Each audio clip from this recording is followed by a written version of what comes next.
स्वागत है आप सबको हमारे चैनल आध्यात्मिक रहस्य में। और हमारे साथ इस रामायण की यात्रा में जुड़ने के लिए बहुत बहुत धन्यवाद। पहली बार अगर आप हमारे चैनल पे आए हो तो प्लीज चैनल को सब्सक्राइब जरूर करें। तो चलिए शुरू करते हैं।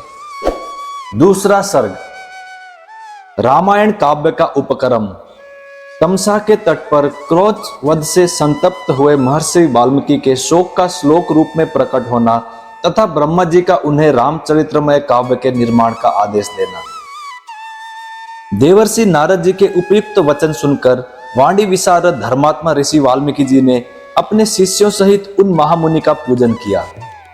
वाल्मीकि जी से यथावत सम्मानित हो देवर्षि नारद जी ने जाने के लिए उनसे आज्ञा मांगी और उनसे अनुमति मिल जाने पर वे आकाश मार्ग से चले गए। उनके देवलोक पधारने के 2 ही घड़ी बाद वाल्मीकि जी तमसा नदी के तट पर गए, जो गंगा जी से अधिक दूर नहीं था।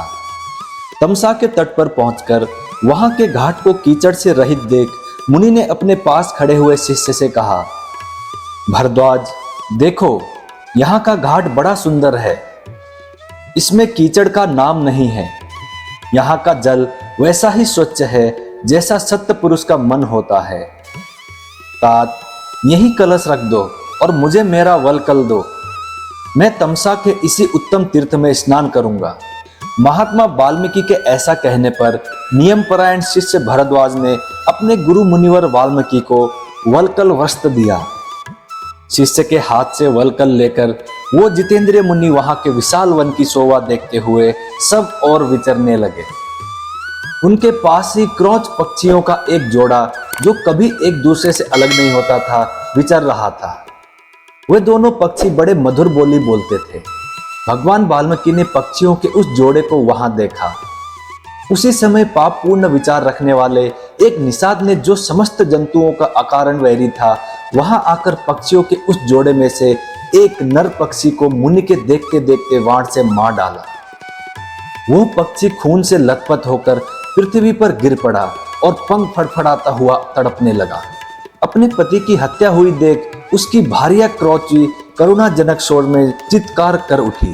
उत्तम पंखों से युक्त वो पक्षी सदा अपनी भार्या के साथ साथ विचरता था। उसके मस्तक का रंग तांबे के समान लाल था और वो काम से मतवाला हो गया था।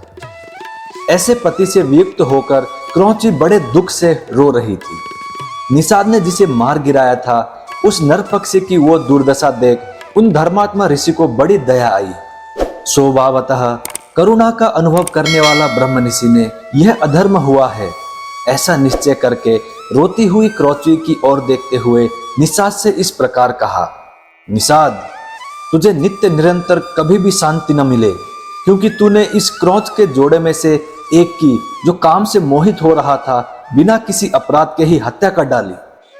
ऐसा कहकर जब उन्होंने इस पर विचार किया, तब उनके मन में ये चिंता हुई कि अहो, इस पक्षी के शोक से पीड़ित होकर मैंने ये क्या कह डाला।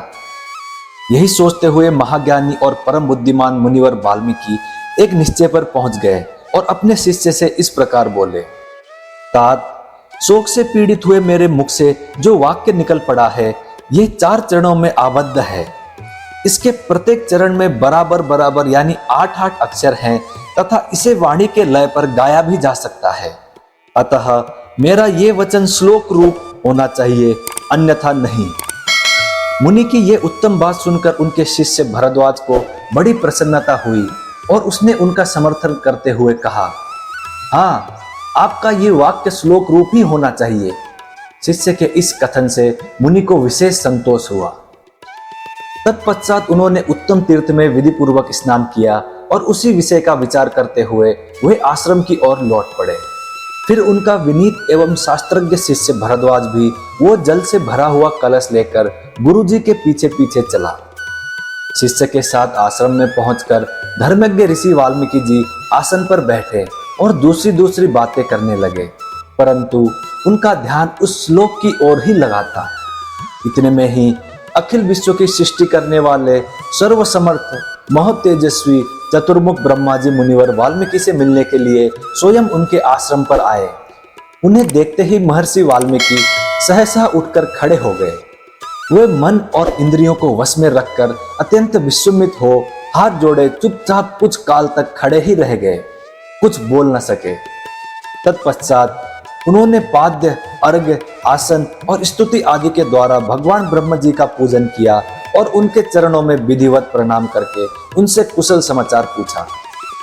भगवान ब्रह्मा ने एक परम उत्तम आसन पर विराजमान होकर वाल्मीकि मुनि को भी आसन ग्रहण करने की आज्ञा दी। ब्रह्मा जी की आज्ञा पाकर वे भी आसन पर बैठे। उस समय साक्षात लोक पितामह ब्रह्मा सामने बैठे हुए थे, तो भी वाल्मीकि का मन उस क्रोध पक्षी वाली घटना की ओर ही लगा रहा। वे उसी के विषय में सोचने लगे। ओहो, जिसकी बुद्धि वैर भाव को ग्रहण करने में ही लगी रहती है, उस पापात्मा व्याध ने बिना किसी अपराध के ही वैसे मनोहर कलरव करने वाली क्रोध पक्षी के प्राण ले लिए। यही सोचते सोचते उन्होंने क्रोध की के आंतरनाद को सुनकर निषाद को लक्ष्य करके जो श्लोक कहा था, उसी को फिर ब्रह्मा जी के सामने दोहराया। उसे दोहराते ही फिर उनके मन में अपने दिए हुए शाप के अनौचित्य का ध्यान आया। तब वे शोक और चिंता में डूब गए। ब्रह्मा जी उनकी मन स्थिति को समझकर हंसने लगे और मुनिवर वाल्मीकि से इस प्रकार बोले, ब्राह्मण, तुम्हारे मुंह से निकला हुआ ये छंदोबद्ध वाक्य श्लोक रूप ही होगा। इस विषय में तुम्हें कोई अन्यथा विचार नहीं करनी चाहिए। मेरे संकल्प अथवा प्रेरणा से ही तुम्हारे मुंह से ऐसी वाणी निकली है। मुनिश्रेष्ठ, तुम श्री राम के संपूर्ण चरित्र का वर्णन करो। परम बुद्धिमान भगवान श्री राम संसार में सबसे बड़े धर्मात्मा और धीर पुरुष हैं। तुमने नारद जी के मुंह से जैसा सुना है, उसी के अनुसार उनके चरित्र का चित्रण करो।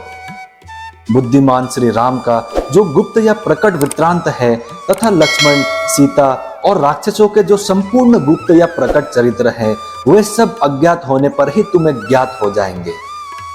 इस काव्य में अंकित तुम्हारी कोई भी बात झूठी नहीं होगी।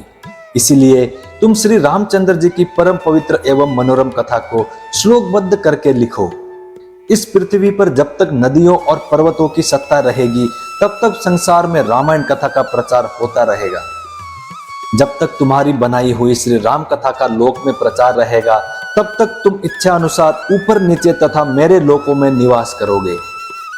ऐसा कहकर भगवान ब्रह्मा जी वहीं अंतर्धान हो गए। उनके वहीं अंतर्धान होने से शिष्यों सहित भगवान वाल्मीकि मुनि को बड़ा विस्मय हुआ।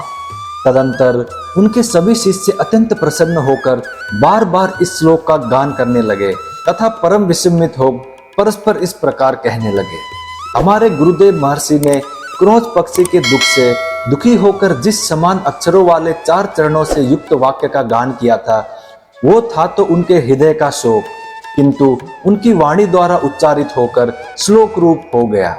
इधर शुद्ध अंतःकरण वाले महर्षि वाल्मीकि के मन में यह विचार हुआ कि मैं ऐसे ही श्लोकों में संपूर्ण रामायण काव्य की रचना करूं।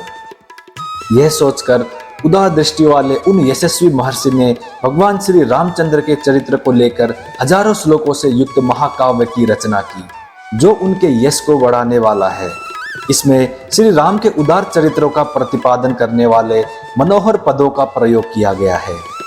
महर्षि वाल्मीकि के बनाए हुए इस काव्य में तत्पुरुष आदि समासों, दीर्घ गुण आदि संधियों और प्रकृति प्रत्येक का संबंध का यथा योग्य निर्वाह हुआ है। इसकी रचना में समता अतः प्रकस आदि दोषों का अभाव है, पदों में माधुर्य है और अर्थ में प्रसाद गुण की अधिकता है। भावुक जनों, इस प्रकार शास्त्रीय पद्धति का अनुकूल बने हुए इस रघुवर चरित्र और रावण वध के प्रसंग को ध्यान देकर सुनो। इस प्रकार श्री वाल्मीकि निर्मित आर्ष रामायण आदि काव्य के बाल कांड में दूसरा सर्ग पूरा हुआ। हमारे साथ जुड़ने के लिए बहुत बहुत धन्यवाद। जय श्री राम, जय हनुमान। अब मिलते हैं अगली वीडियो में।